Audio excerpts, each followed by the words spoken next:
There's a new group of people being hired, and there's a new category being created here. It's called FinOps. At the core of it, companies provide three things to other companies in B2B. I either save you money, I make you money, or I reduce risk. An engineer made a single code change. A single code change was going to increase their cost by $550,000 per month. $550,000 per month. There's two parts when we talk about AI and FinOps. There's AI for FinOps and then FinOps for AI. Infracost is being used by over 3,500 companies. Wow. There is a clause in their current contracts that prevent their suppliers from using AI. I'm guessing because of the sharing of data. Is the human emotion behind that? Fear. Hassan, you've been in this cloud cost management space for 15 years, and it's a market with hundreds of players with no clear public leader. Why'd you do it? Good question to start with. If we go back to like when the public cloud came out and then what actually happened from then to now, it draws a super interesting path. It started with some basic services from AWS, and the pricing of those services were relatively easy. All right, I'm going to pay X per hour for this resource, and that's it. Very quickly, we started having more and more services being launched. We had storage, we had network, and then all the layers above that as well. They started getting launched more and more. As that happens, the complexity of pricing, what we thought back in 2012 was complex, went up to like 10,000 price points. There are 10,000 different things that AWS would charge you for depending on how you use the infrastructure, what kind of infrastructure you use, and things like that. So we thought, wow, this is complicated. Like, it's not fair for an engineer to buy, essentially be a shopper, buy this stuff, and never see how much this stuff actually costs. So we made the first tool, first product, and that product, essentially what it did was get the bill from AWS, and AWS didn't have a UI back then, right? User interface. And what it would do is basically take the bill and make a nice UI over the bill and says, here's how much you're spending. All right, bring some visibility into that. We did that startup, went through acquisition, finished there and kept going. And then now we come back to it and we're like now at 4 million price points. 4 million price points from AWS, Azure, and Google. And we still have the same problem. Wow. So at the core of it, it seems unfair to me when the cloud bill is really high and we go back to the engineers and we say, hey, why'd you spend so much? It's like, how are you expecting them to know how much this stuff actually costs? And so it comes from that. So me, Ali, and Elsa are all engineering by background. And that part is the part that we're like always in there. It's like, come on, we've got to help the engineers. We can't just do it. We can't help just the finance or just afterwards. We have to help the engineers here. It needs better tooling. So we just got stuck into it. It helps. Also helps that Ali, one of our co-founders and my brother, has a PhD on cloud cost modeling. Right. So we really get that space as well. So that's why we're still here. It's fragmented. There's 100+ players. There's no clear winner in terms of who's owning the space, the public figure in the market. Why is it so competitive? I remember talking to Bogomil, who's our partner at Sequoia, and he says, if you bubble it down at the core of it, companies provide three things to other companies in B2B. I either save you money, I make you money, or I reduce risk. So this space is very easily and clearly fitting into that I'm going to save you money space. So that's what initially attracts a lot of people. And now it is pretty easy to start something. And therefore, it's very attractive. Oh, I've got a completely clear message. I'm going to save you money. It's relatively easy to start because we've got access to the cloud infrastructure, so we can actually digest these big bills and things like that. The issue becomes when you actually try to scale. So you can get a couple of customers, you can get your connections, you can have some expertise in this space. But as soon as you try to grow large, it becomes a different game entirely. So super attractive from the outset, but once you're in it, you're like, here's the complexity. So Break it down for me as far as like this FinOps space, because this is what this is, right? It's financial optimization. It's saving your customers a lot of money. What does the product actually do? there are multiple approaches to how you save money in the space. The traditional is via visibility. So you give the customers visibility on here is how much you're spending, where your spend is going, here's how it's trending, here's the resources you're using, here's which teams, blah, blah, so on and so forth. And then you rely on the company's internals to build systems in order to optimize that cost. So as a first step, like that's what the traditional companies do. Mhm. However, the what we do with Infracost is different. If you think of that first model, starting by visibility, you have to start, or you traditionally start from somewhere called a cost and usage report.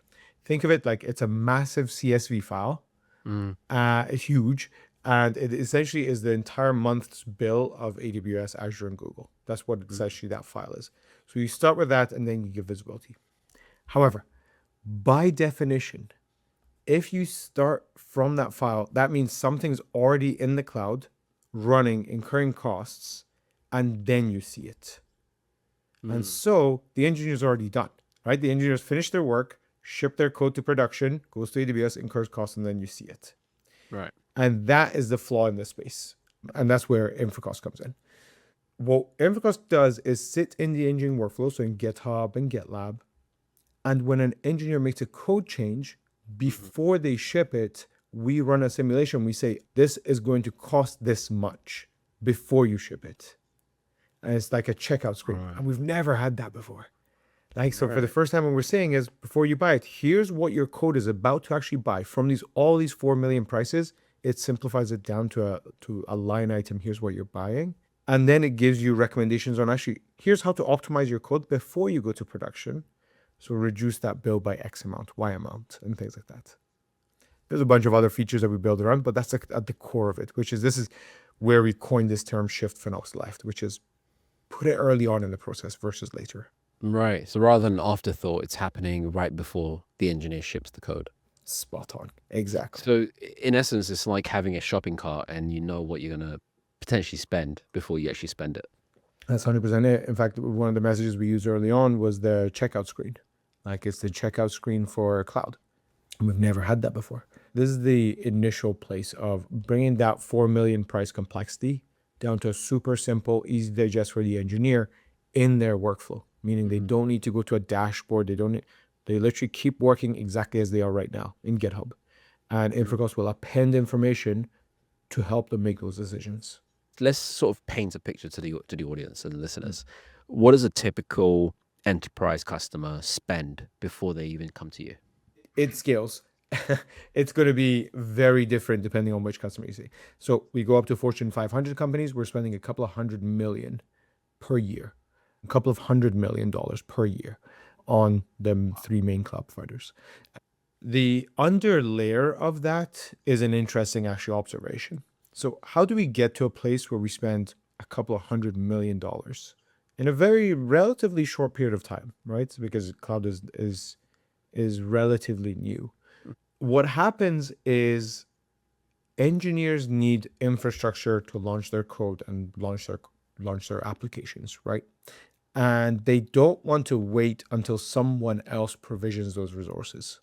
They just want to go fast, ship fast. And so what happens is they get access to launch whatever they want, whenever they want. And so naturally, instead of a central team making decisions on here's the infrastructure we're going to provision, here's what's going to be in there, like a traditional data center, the promise of the cloud is everyone can launch whatever they need. And so everyone does. So now you have hundreds, thousands of engineers launching whatever they need, whenever they need, and until now without a shopping cart, without a checkout screen. Right. So the analogy I use is this is what you go into a supermarket, you've got a trolley, you have no prices anywhere. Just take whatever you want and go home. Next month you'll get billed. And so this is why exponentially the cloud bills go up, because everyone's now doing that. And it's incredibly hard to get a control over. And naturally, public clouds are relying heavily on consumption. The entire model is based on consumption. Now, The interesting part is it's not optimized consumption, it is just consumption, right? And then, so the analogy I use exactly the same way. You can buy a lot of food, bring it home, and it'll go bad and you throw it in the bin. That was Mhm. waste. The exact same thing happens in cloud. This is Mhm. literally exact same thing happens in cloud, where you buy or you spin up a virtual machine, a server, Mhm. and it just runs all the time, and no one's touching over the weekend. Let's say it's in non-production. Let's say you even forget about it. There's so many instances of like, hey, I forgot to turn that off. About storage volumes being unattached and left behind. Even things that are very expensive that you don't know you launch, you can spend like a couple of $1,000 per second just like that. So before the time you even catch it, it could be 2, 3 days. You're like, whoa, what happened to the bill? Yeah. And those are the things you got to catch. So Hassan, going back to that example with the enterprise customer that's potentially spending $200 million a year. Yeah. Firstly, who is your ICP within an enterprise? The interesting part of where we sit, there are three different personas that actually touch this product as a whole. One is the end user, which is the engineer who is launching infrastructure as code, right? Mhm. So they're saying, here's what I want from AWS. That's the person who actually sees the output, the first output of Infracost. Mhm. Then there is another persona, which who is a champion. At these larger enterprises, it falls on one of two types of people. One is platform engineering, and platform engineering's role is to enable the self-service for everyone in the company to be able to launch resources when they need, however they need. And they put in the governance and the guardrails around it, around security, around costs, around these things. However, there's a new group of people being hired and there's a new category being created here, and it's still early, but it's called FinOps. So it's the FinOps practitioner. And that FinOps practitioner has basically taken on the role of ensuring that the company is spending money efficiently and it is not wasting. It goes a little bit more into reporting, forecasting, and things like that as well. So we've got the end user, we've got the champion, but usually the champion doesn't actually have a direct budget. So they have to still request budget. The buyer is either VP of engineering, director of engineering, Mhm. CIO. So those are the three personas involved. Yep. Now, traditionally, because we're talking about money, the C level usually would be from a finance background, right? So it would be VP of finance, CFO, someone like that. Sure. And it's counterintuitive, but what I'm seeing is more and more of that will change. And it will start to be that they report to a technical manager versus a finance manager. And then we're already seeing this in a lot of places. And I think that change is an incredibly important one as well. I can get into the why, but that's basically what's Yeah. going to happen as well.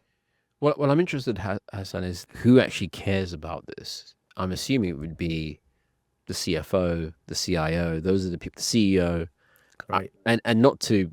I mean, engineers obviously care, but the people that are paying for this Exactly. Great effectively point. would be the CFO, right, or the CIO. So when you think about the ICP and the ones that you should, I guess, speak to, do you find yourself speaking more to the CFO, to the CIO, rather than the engineers? Um, I'll tell you a story. When we launched Infracost has a component that is free. You can see the code. It's Mhm. partially open source and things like that. When we launched it, we started to get a lot of engineers pulling it. They started downloading it, and we still have a VS Code extension, like they can use it on their laptop for free. They started pulling that. And then we applied to Y Combinator.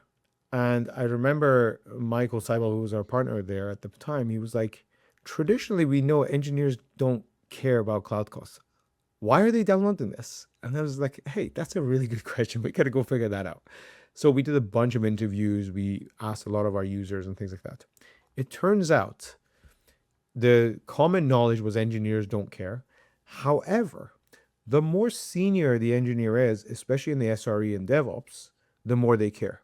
Okay, who cares? Like they're seniors, so they might want to get promoted, so that's why. No, Mm. we actually dig into it more. A big reason why they care is that they have seen what happens when you don't care. As Right. in, this thing actually will go live. It will cost a lot of money, and someone will come back and say, "Hey, your code is spending this much money, or we're wasting this much money. Why are we so inefficient?" Engineers hate inefficiency. So then they learn, I got to get in front of this. And Right. so the engineers actually are the pull, like the initial pull, where Mm-hmm. they say, I want to get in front of this. I want to become a better engineer. And a better engineer means making software that is fast, performance, but also now is cost efficient. It can't just be spending as much money as possible. And then the translation from a senior DevOps SRE with Infracost as it posts the comment in their GitHub and their pull request Hmm. translates to the junior engineers as well. So that's a cultural shift that we're seeing. Right. So they're at the cutting edge of like, okay, we're making these decisions. The people who are responsible for it are then the FinOps and the platform engineers. And the people who set the initiative of, hey, we have to get a control over this cloud costs, and we have to have an organized central effort around it is exactly what you say is the C level. We know who the ICP is. Going back to the $200 million example, let's use that Yeah. as a figure. Yeah. Y- Enterprise comes and purchases this product, Infracost, and how much saving are they expected to see in the first year? We will have customers that will save significant, like double digit percentages, 20, 30% sometimes. We'll see that happen. Not on a $200 million bill. A $200 million bill is if it's a different beast, and I'll talk through what that happens that way. But there's two value props that you actually get with the shift left, not just Infracost, and we do shift left, of course, but like the whole concept of shifting it left.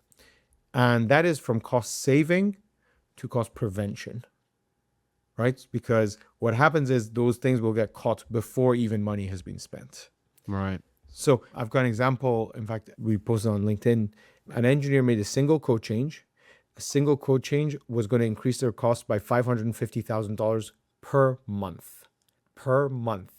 $550,000 per month. $50,000 per month. So a $6 million, $6.5 million change per year. Let's unpack that. So you're saying this simple code change. Well, what's the before we think about Infracost, what's the ROI for that business to have that code change? Great question. There is not a simple change, but actually pretty substantial infrastructure change that is coming in. So there's a new feature that's being launched. That feature requires a new database.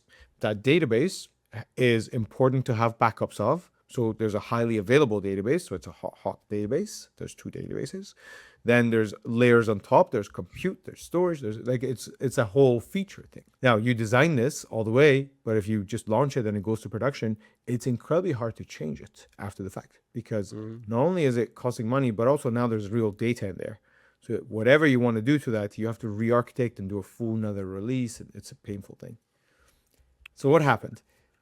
We're in that company, we're their customer of ours. We post that comment and we say, yep, it's all your changes look good. And the checkout screen shows $550,000. And the engineers stopped. They were like, wait, hold on. Let's make sure this is okay. We have a feature that is a guardrail, which is a budget alert to someone who's the budget owner. So the budget owner of that business line got an email and says this change is coming. And they paused and they took it away and they discussed it. They came up with an entirely different approach and reduced it down to, I think it was like $20,000 or something like that. They saved Wow. $6 million per year before it went live. But not only that, the whole issue was fixed without having Jira issues, without going negotiating sprint time, without having to like do an entire release and go through all that stuff. What I say that to this is the cost prevention side is huge, but also there's significant time savings for the engineers Of course. because you're catching up before it happens. Yeah. You don't have to reactively go back and do the other stuff. So the ROI actually is significant in that way. It kind of brings up the question, why isn't there a big player in this space? Why have there been many companies in this fragmented market? You've obviously spent 15 years in this space, maybe more. You're passionate about it. You clearly are passionate about it. It runs in your family, right? What is it about this space that unfortunately hasn't yet seen a big player, someone that's gone public, or even if they stayed private, but truly own the space? There has been a couple of waves. I remember talking to one of our YC partners, and he was like, "There's this is the status quo. There's never a public company in the space until there is, and then there will be." We're building for that, right? I'm building Right. long term right Is here. that the goal then? The goal is to go big. 100%. Yeah, Right. 100%. And we're designing the company in a way that enables us to go big in every decision we make, right? The waves of cloud cost management, it used to be cloud cost management, and then it changes over time and it became FinOps and it became an official word and kind of went around it. The waves happened because of a couple of reasons. One, the first wave that came in was big, but it never broke through was because it was mainly driven by a single cloud provider, by AWS. So Right. AWS was the main driver. So a lot of these companies came up, including ours. So there was Cloudability, there was the R1, which is Right Skill Cloud Analytics. There's the one that VMware acquired, Cloud Health Tech that VMware acquired, and stuff like that. Those are the three main players in that space. What happened is they started to grow really fast, but then because it was fully in the tracks of AWS, AWS released their own version. And so, of course, they're going to take out the market, right? So that is the first thing that happened. Right. The next wave that came out is, okay, the multi-cloud one, which is better, which is now you can't just have AWS, you have to have Google and Azure, and now some other players, Oracle and people like that are trying to, or are in there as well. That wave we'll see if it's growing. But if for sure, now there's an official community around it. Now the Linux Foundation is putting some money behind it. So there's definitely some bigger things that will come out from this wave. And then the ultimate one is what I think is the proactive part is the thing that will break through. And that's where I'm putting my bet on, Right. which is think of Wiz for security instead for cloud costs. You shift it left, you put it in the path of the engineer, it's connected, it's incredibly efficient, and it's built that way. That's what we're building. I have a killer question, and I don't know if you've thought about this. You probably already have, but you're solving for the cloud cost. There's now a bigger cost in the market, GPUs. Have you thought about how you could potentially diversify into other markets and optimizing GPUs? There's two ways. Okay, so GPUs and let's call AI on top of it. There's a couple of companies that are doing this pretty cool, which is optimizing at the hardware level. So what they do is sit in your data center and for your private cloud and optimize the resources there so you can fit more things on the current hardware you have. They can't reduce your costs, right? Because you've already bought the hardware, but what they can do is squeeze more out of them. Right. So that's where the GPU stuff actually works. We don't work in that space yet. What we do is one layer above that, which is the AI part. There's two parts when we talk about AI and FinOps. And I don't like these wordings and I got to get them changed, but we got to talk to the FinOps Foundation and change them. But like there's AI for FinOps and then FinOps for AI, meaning one of them is AI can help us as FinOps practitioners optimize costs across our stack. And the other one is, hey, the cost of AI is large. How do we control or have visibility of the actual cost of AI Right. when we start to using it across the board? We are currently helping on those things, which is Sure. I'll give you a quick example. In Azure, if a company, and this came from one of our customers, if a company is using OpenAI through Azure, there is a bunch of configurations you can do and use different models and things like that that'll optimize the cost, or at least not waste money. Sure. So, for example, setting if an AI model is going to a non-production environment in the customer's environment, and the engineer is taking this to a non-production environment, so they're just testing stuff. What you can do is something called token per minute limits, and you can put those in. So it's a great policy. So we now have that policy. We put that in so that if the engineer is going to non-production, we tell them, hey, FYI, do this. If they're using an outdated model, hey, our company advises we only use these models. If they're using specific services, hey, don't use these services. These are the allowed services that we want to have around AI and things like that.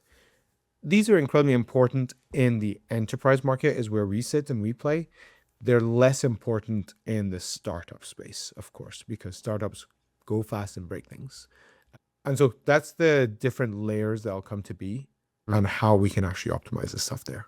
I want to start from the beginning, right? So this is awesome. Hearing the story, why you've been in the space for 15 years, I can definitely see the passion, and there's clear need for that, for this product. As a founder, you've been in this space for a long time. How did you find convincing investors to back you? It's a hard one. Now it's easier for us because you can tell. Like I love this space. I've been in it enough that I can talk to details about it, and we can actually show what the history has been, and therefore take a guess on what the future will be. Versus if you're brand new to the space and you're dropping in, you would have to rely more on your current expertise and your current learnings versus the previous ones. So that's a huge one. That's a big one. In general, by the way, this is our fourth startup. So we've had 2 acquired, 1 failed, and this is the long-term one that we're going for. What I usually advise other founders when we're talking about investments and things like that is there's 3 main parts to raising a round, especially the earlier rounds. This is the story you tell, the connections you have to that investor, and then it's the metrics of what your traction looks like. The earlier in the phase of the fundraising you are, the story is by far the most important, which is here's where we came from, here's where the idea came to be, here's what we've learned, here's why it's not being looked at this way, here's an interesting opportunity, all the story, here's what we want to do with this, blah, blah. So that's the story. The second part is the connection you have. If I am recommended to a VC from an already very successful founder who they might have even worked with that VC before, the VC will take that call. The VC will take that initial call. Versus if I cold call the VC and try again email. They get so many emails all the time pitching and asking, like their LinkedIn's can be bought, the emails can be bought. It's just they're all over the place. So the better founders, what they do is say, okay, I'm going to remove myself from that noise and I'm going to network into that person. Right. Who in my network is the connected person who can connect me to the next person who can connect me to that person? And that work in itself shows that you're building something different and you can actually break away from that. Hey, I'm just going to cold email them. You can go cold email, of course, all the time as well, but the connection is much more important. So the story you tell, the connection you have, the third part is the metrics. What have we done so far? Is the first step that I wrote a business plan and then I went pitching? Okay, but like that's ideas in your mind. Ideas are in your mind are pretty easy and cheap. Or did you actually go talk to 100 people? Did you build an MVP and is someone saying, hey, this MVP is cool, but it's broken here and here. Can you fix it? And they're requesting and they're constantly chasing and stuff like that. All right, those are the cool metrics you can show. And they don't have to be like, we have $1 million ARR, right? It's like super early. It's just the metrics of the success. Usage, exactly. So those are the 3 things that I see. Now, I want to turn this around though. You've been in this space for a long time. Obviously, you sit next to a lot of companies, a lot of startups. What have you seen as being the most successful like indicators of actually being able to fundraise? I think what's interesting is this isn't your first startup, right? And you've had a couple of successes already with acquisitions. I think a failure is also a great indicator because it's not the end of the line. It's what have I learned from this, and I'm going at it again. And I assume the failure was the first one. I could be wrong. Third one. Third one. Okay. Yeah. Okay. I want to unpack that. Wasn't expecting that. But even more, like you've had 2 good successes, you've had the third, and now you're coming at it with the fourth. So I think as an investor and as a recruiter, so I kind of play 2 different hats.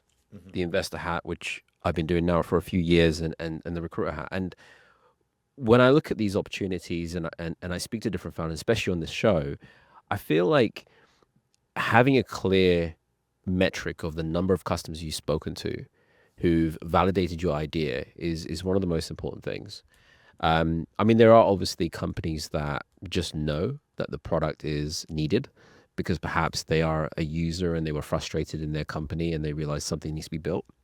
But for the most part is doing a lot of customer calls and having these network conversations that you've highlighted.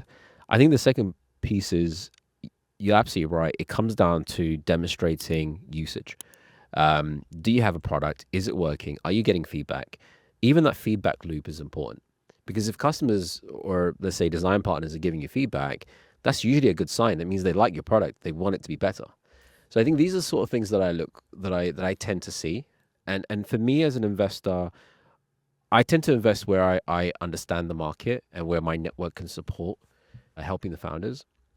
But I don't know if that's answered your question, but I feel it's a combination of your track record as a founder. You have that. You've had exits and even a failure, which I'd like to unpack. As you said, it's your third one. Gives you a lot of lessons that you can take.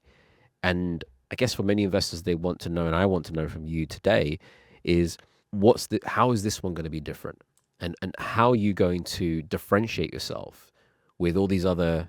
It's quite a noisy market, and I know you know that signal to noise ratio. How do you differentiate? How do you stand out?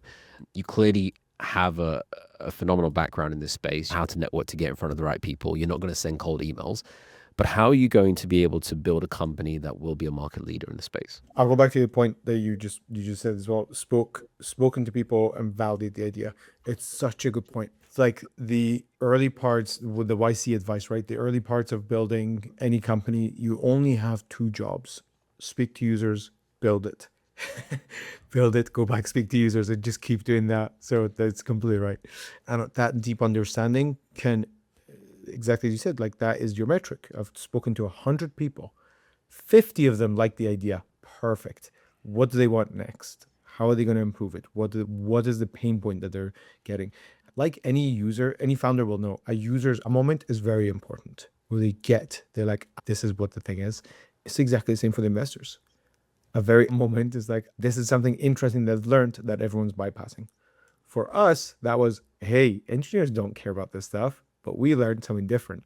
Actually, Yeah. there is a different thing there that is a very big aha moment. Well, I was going to ask you, the question was, how do you differentiate? But I just want to add one other point. I think that I've also noticed is sometimes you have founders that come to you and say, look, I have 100 customers and we have product market fit. But when you sort of dive into how you acquire those customers, there's a lot of pull. There's a lot of cold calling, having to pull those customers, versus the founder that comes to you and says, I have 5 customers, but they came to me, or 10 customers and they've come to me. I'm more inclined to invest in the one that has 10 customers, but they've come and it's flying off the shelf, versus the one that is there's a cost to the acquisition. And there's always a cost to the acquisition of customers, but having to go out and cold call and convince, to me, that's a bit of a red flag. So I just wanted to raise that point, because I feel like that's another thing that I've noticed as well. The question I had for you was, where you are today, right? You've had 2 acquisitions, you've had a failure, which I'd love to discuss, because I think failures are so important, Hassan. I'm a big fan of failures. I've had many. I love iterating. I think it's so important. As a recruiter, when I sit with my customers, we spend a lot of time. And I mean, just yesterday, I was on Slack with one of my customers, and we were just going back and forth, sharing profiles, and we finally got an idea of what we need to do as far as the kind of profile. So iteration is really important. Failure is important, so we'll discuss that. The question I have for you before we dive into the failure piece is, how do you differentiate yourself? How are you going to be able to ensure that this particular startup is going to be a big one? Yeah. The first thing is we actually look at the entire space differently, given our history and given our what we see. So from the outside, there's like over 100 competitors in the space, in the FinOps space. But the vast majority, maybe 90% of them are doing the same thing, which is start from the bill, and they differentiate by either some features or a prettier user interface or something like that. We don't do any of that. So we don't even target showback or chargeback. Currently, actually, the interesting part to note is we don't even touch the bill. We don't know how much you're spending on the cloud. Right? So everyone looking at it is like, okay, wait, but the traditional, you have to look at the bill. It's like, okay, what we do is look at the code. So the shift left. It is an incredibly hard product to build, right? So if you think of what we're actually building, is the first part, we're mapping 4 million prices to lines of code. That mapping is incredibly hard to do and hard to build. That's a And lot of that data. there's significant amounts of data. Mm. And then there is massive amounts of complexity that is tiered on when you get to the largest enterprises in the world. Mm-hmm. And it's like, and that's not how we do it. We actually do it this way. We actually write modules, and our modules are nested 5 deep. We use environment variables. We use blah, blah. There's significant amounts of things. Even so that's the code writing model. That in its core is incredibly hard to build. So which is takes us significant amounts of time, and the people we have to hire, we have to be engineering heavy and build it that way. So that's part number one. It's hard to compete against that. You have to build it. Part two is distribution. Like you have to build exactly what you say. When people pull versus you have to push, that's a very differentiator. So it's interesting right now. Every single customer, every single one has been inbound. Infracost is being used by over 3,500 companies. Wow. 10% of the Fortune 500 use Infracost. So inbound. It's incredibly distribution model. And I think this is something that first-time founders probably don't get and they don't focus on enough, which is distribution is incredibly important. Mm-hmm. Because exactly as you say, if you don't have distribution, you essentially have to push it. And the cost of acquiring each customer goes up through the roof. And therefore, you have to hire a bunch of salespeople, a lot of marketing people to keep drumming that drum versus the pull that is now what's happening. Super cool thing that's happening right now is if you go to LinkedIn and you search for Infracost, people are putting Infracost on their CV. Developers. Mm-hmm. I've seen That means they take their toolkit with them, right? So they say, hey, you can hire me as a DevOps person and I will come in and I know Terraform. I know how to set up infrastructure as code. I know Infracost. So I will get us with that setup as well. And that naturally, customers refer each other, people leave jobs and get each other, and it's just snowballs. So the differentiation is across not only the product set itself, like it does something entirely different, which is the shift left, also our distribution and the target persona that we actually help via this semi-open source approach. And then it comes to the third part, which is even the business model we've changed. The traditional advice is don't change the business model, don't innovate there. Just use what is all the other companies in this space are using. But I don't like it. Traditionally, what companies charge in this space is a percentage of your bill. So if you spend $100 on AWS, we will take between 1 to 7%, $1 to $7 of that bill as a fee for the SaaS. Initially, it's like, okay, 1 to 7% doesn't seem that high. It's like 1%, 2%, 3%, whatever. When you get to spending $200 million, those couple of percentage points are incredibly big. But the bigger issue there is it's a tax. Because imagine what happens in infrastructure. You launch a database. It's running for 3 years. It's in production. No one's touched it. No one is optimizing it. It's just there. However, every single month, you're still paying a percentage of that to another vendor. Yep. That annoys people. That really annoys people. It's a tax. And the other part is it's incredibly hard to sell in the larger enterprise, which is if the cloud cost is like on the top 5 items of a outgoing of a company, the expenses of a company, it is incredibly hard to convince a CFO to attach an increased percentage to that. To say, oh yeah, we're going to optimize it, but I'm going to attach 7% to that. Very hard. So what we do is entirely change that. We do on an engineering basis. Right. So we charge per seat for every engineer who writes this specific type of code. Actually, I should shout out Sid. So Sid is the founder of GitLab, has helped me to think through this pricing and how we should do this. And that's been incredibly helpful. Because it's a buyer-based persona. As we talked about, 3 personas. The user should be free. The engineers just doing stuff on their laptop. They don't have a credit card. Just let them use whatever they can. And the other stuff that you sell on top is for the champions and the C-levels and stuff like that. So we price that way now. Yeah. So those are just the 3 ways we differentiate. There's a bunch of other small decisions that we make, which are designed for long-term versus short-term. So just really quickly, we said a technically hard problem that you've gone after. So that's naturally going to require you to have great talent to build the product. It's a deep technical problem. Second is distribution. You want that pull rather than push. And the third is how you're pricing it. And I was going to touch on the pricing piece, which you've highlighted, because naturally with a product like this, you're saving your customers money. You don't want to charge them a lot of money, right? So there's an element of thinking about that as well.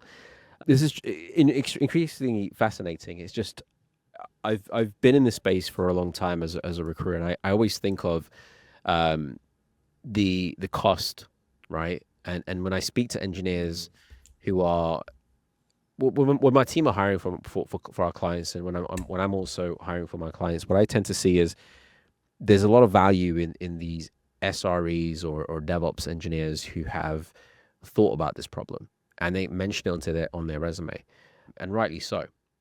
Um, so that's I'm very excited about what you're doing because I think it's exciting to see a company that has a real potential to being a market leader. Um, moving on, let's move on from Infracost. It's great, but I'd love to sort of talk about you, Hassan. You have had 4 startups now, right? Let's talk about that failure because Yes. that's super important. I think having successes, acquisitions, and now building this incredible startup that hopefully is going to be a big name in the industry is also exciting. But that third company, why did it fail? I love telling this actually. And I actually love the use of the word fail because exactly as you highlight as well, I fail in every other decision I make just now. Like there's a bunch of decisions we make on it every single day. We launch a feature and it doesn't work. All right, what was a failure? That feature failed. We wasted a bunch of time and stuff like that. Or I decided to take this meeting.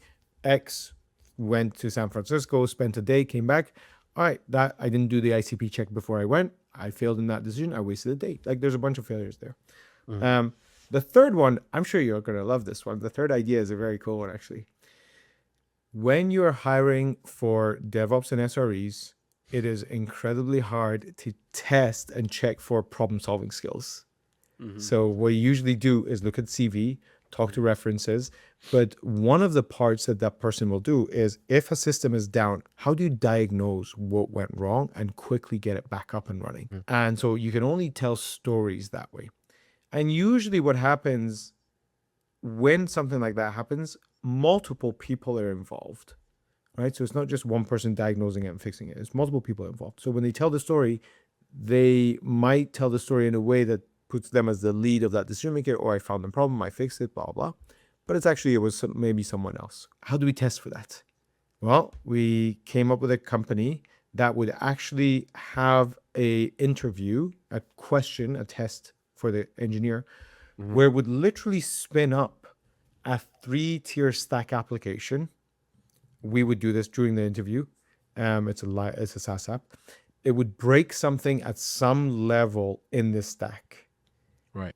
and then present a live environment to the DevOps and SRE person and say, "Can you troubleshoot? Here's the email that we got from the user or from the internal person. Troubleshoot. Let's see what you can do. How do you figure out this? What's going on?" And we're looking for, do they look at the logs? Do they like, where are they navigating towards? Are they just stuck? Are they don't know what to do and things like that? And we record the screen of like exactly what they're doing, and it would rate how well they did and things like that as well. Wow. Incredible idea, isn't it? I'm gonna have to buy that off you. Yeah, idea. Incredible idea. However, it failed. Failed. That's the product that failed. Oh, That was the that's the that product. is the third. That is the product. It would literally spin up something. It would break something, and it would test the DevOps and SREs. Right. Fascinating why Okay. we failed, Okay. right? Okay. So you're telling me this was your third business This is and the it third. This failed. is what we call circuit ops. Yeah, Why did it fail? for a very interesting reason that you will very probably know very well. This talent is incredibly rare, and so when you're hiring someone, the last thing you want to do is non-white glove treatment. The last thing you want to do is say, "Hey, thanks for applying. Here's a test. Go do it." They have 3, 4, 5 other people chasing them with white glove treatment, saying, "Please work for us. We need this person to work for us." So it's an incredible idea. As soon as we talked about previously, you go and talk to these people who are actually doing the recruiting. And one of the things that you told me early on in one of our chats was like, these people are incredibly hard to find. That is exactly right. And you might even love the idea, but when we hear that idea, when these are incredibly hard to find, we already know what's going to happen. We've hired these people before. Mm. So there's not a business to be Wow. made there. So there's just simply no product market fit there. Exactly. The Um, demand isn't there. The product is awesome. It's such a cool it idea. sounds It's like, amazing. Yeah.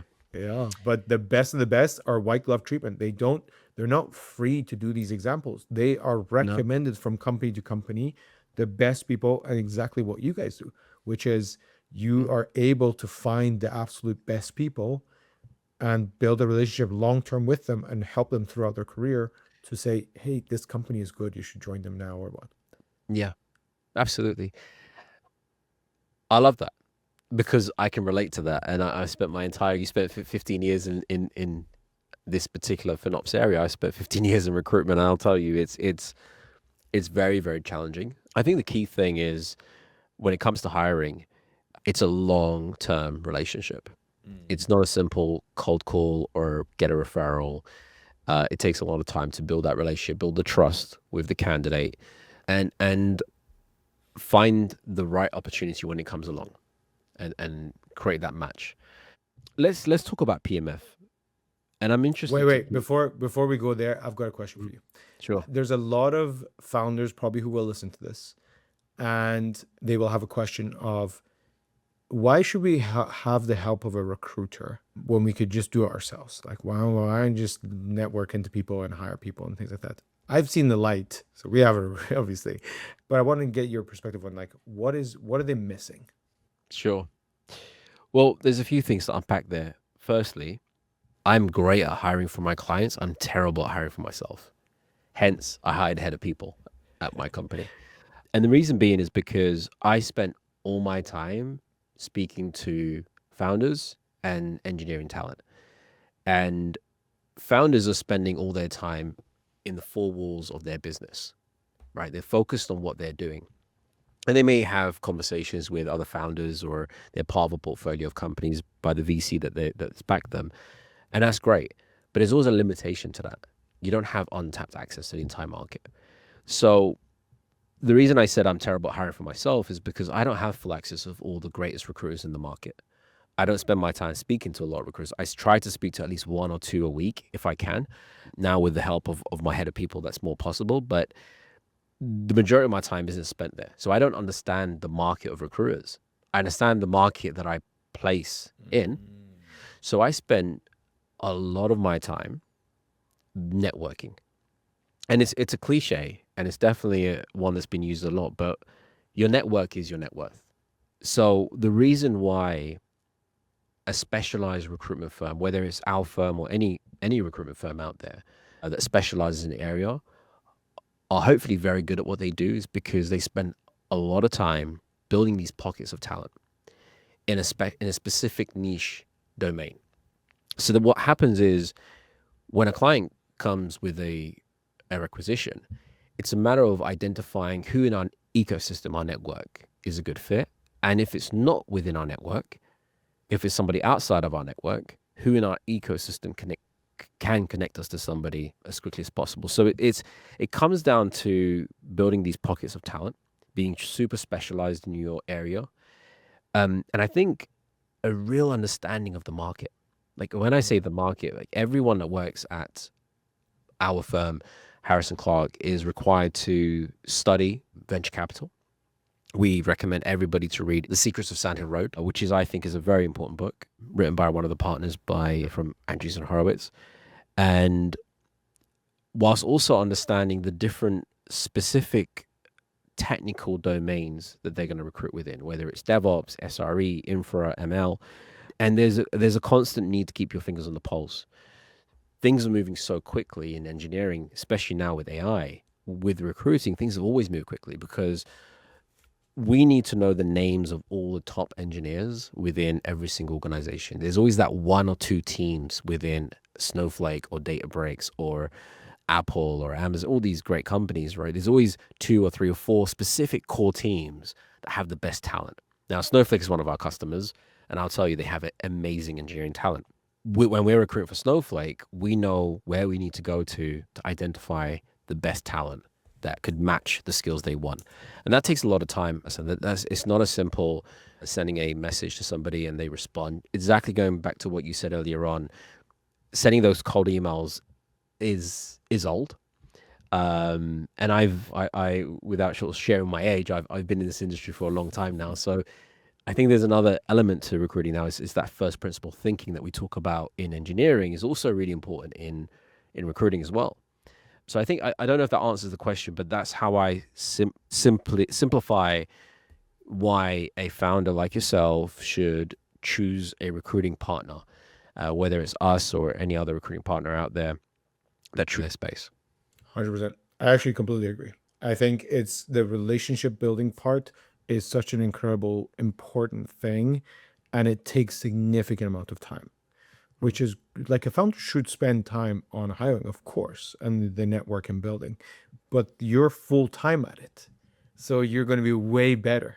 Yeah. And the thing that I tell other founders as well, we obviously when we look at an ROI, people are like, oh, they charge a whatever fee to find someone. I'm like, yes, but how much is that person going to increase your revenue by? And then how much is the enterprise value of that revenue increase? There's not just right. 100%. So if you think of it that way, it's a one-time cost per hire. Usually that's what the thing is. It's cheap. It's relatively actually incredibly valuable because you will get the best talent because these people will know that person and then build that up. And I think one of the things that people miss a lot, the founders miss a lot, is the best of the best people are not just out in the market looking right now. They're off the market. No, absolutely. Right? They're being they're talking, they're in a relationship with you guys and they're discussing, but they're not just applying for cold like emails and sending emails and saying, hey, do you have a job for me? 100%. I mean, they are absolutely, I wouldn't even say they're passive. They're just not interested. Smart people have choices and they don't need to apply. We used to invest a lot of budget into advertising. It never yielded great. We still do, right? Because sometimes we may get something, but it's super, super rare. It's usually headhunting, referrals, networking. It works. It takes a lot of time, but it definitely works. And the other thing I was going to say, Hassan, is when you're hiring that engineer, that one-time fee that you're, depending on how many decisions you make with the firm, the other value is ideally that engineer that you bring on board is probably going to bring you 3 or 4 other referrals. Now you're not paying a recruiter fee for that anymore. That's a great point. So your dollars spent on one hire, you could divide it across 3 or 4, considering the referrals that you're getting. That network effect. That's a super, you're right, because that person, I never thought of that, because that person even coming in brings their network. That's it. Yeah. And it's always happened. Always network acquisitions. That's a super interesting. I've never thought of it that way, but you're completely right. One of the engineers that we got from someone actually referred us to a bunch of other people. There you go. And it's okay because it's not a loss to the recruiter because that's the value you bring to the founders. The idea is I'm bringing you great talent and they're going to refer you to other companies and hopefully when they need you again, they'll come to you. So yeah. And exactly like what I've done, the founder's never going to chill out. They've got something wrong with them. They're always going to make a company or make a team or something like that. Exactly. So as a recruiter, you build that trust as well. You're coming with us. Like the next company, you're coming with us. Hassan, going back to the PMF question I had, I guess it's more of like I wanted to get your thoughts on this. And I've had so many founders on this show, and I've always asked this question. For the most part, is just to get your thinking around how you think about PMF. Is it a one-time event? Is it a life cycle to PMF? Right? Is it something like you hit it 6 months, it's exciting, it's flying off the shelf, and then at what point do you think, have we got it? Is this a forever goal, or is it a constant changing and iterating and creating new products? Having gone through multiple product market fit hits, you see it doesn't last. You can't just sit on it and say, all right, we're done. Product market fit is here. We're all good. And it's incredibly hard to define it, right? I think Raul's done probably the best job of defining it. He's got a blog about how they measure product market fit. And all of us founders, we love mostly data-driven decisions. So we're like, all right, let's look for data to see what the product market fit is. It definitely is reflected in some of the metrics, your ARR and your inbound and things like that for sure. and the press wants to write about you and stuff like that. But there's a feeling behind it. There's like a whole, whoa, this is getting out of hand of like how quickly this is going. I can't catch it. It's like that's the Yeah. biggest PM product market fit you hit. However, you can't just sit on it because you will lose it. It's an ongoing thing. It's an ongoing thing for, you can break it down and think of it this way. You can break it down and say it's an ongoing thing for every single company. And then underneath that, for every single feature. And a lot of people forget product market fit as two parts. There's the product, the features, but there's also the market, the personas, the people actually involved in making that decision and stuff like that. Those are the two things that have to fit. So therefore, it can't be like, oh, if I build this feature, everything's working, because you're missing half the pie. Right. It's like, okay, you can't just keep adding features. If you have the wrong market, it doesn't matter. Sure. So you got to have them both fit, right? Or if you have the right market, but you're not answering their questions and you're not talking to them and you're not, right? It doesn't matter how many people you speak to. If you're not building whatever they need and solve a pain, it won't work. And that's why it's easy to lose product market fit, because the market will move, the personas will change, and everything will change around it. So you have to constantly be striving for that. It's weird. I remember when we hit product market fit on the second company, and it was always a thinking of like, this is going to be incredible. It's so good. We're going to hit product market. That's the goal. Like, that's what we got to hit. And we hit it. And I'm like, I can't control this. It's fear. It's like, it's not a very fun place to be. We had to take our sign up page off the website because we were going so fast that the servers could not maintain it. And we had to make a decision. It was like, I can't add no more physical servers. We were building something but we built physical servers. And that's like these decisions. I'm like, at product market fit, I can chill. But actually what happens is the product market fit, your hair's on fire. Yes. And you can't sleep. At 3 a.m. we would get pagers, the system's down, get up right now, and other time zones coming up. Random massive waves would come in of signups, and we have no idea where they came from.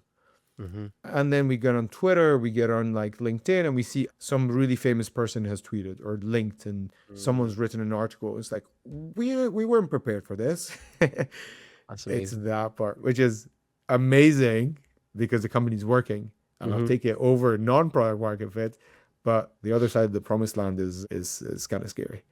It is, and I think it's even more scary because I feel like when you start seeing success, you're in this world now where you're now thinking, I'm in this circle of success, but how quickly can I stay here before I get pushed out?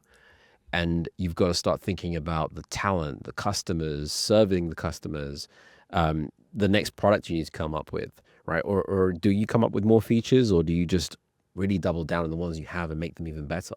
And now with AI, I mean, I guess this is the last question I wanted to ask you, Hassan. And a lot of founders I've spoken to on this show have said this reminds them of the internet age, because it was this new thing that everybody needed to accept the fact that everybody needs a website. I mean, everything's on the internet now. I just recently moved into a new apartment, and I, for the first 2 days, I had no internet, and I didn't stay in the apartment because there was literally nothing to do. I can't work. I can't do anything.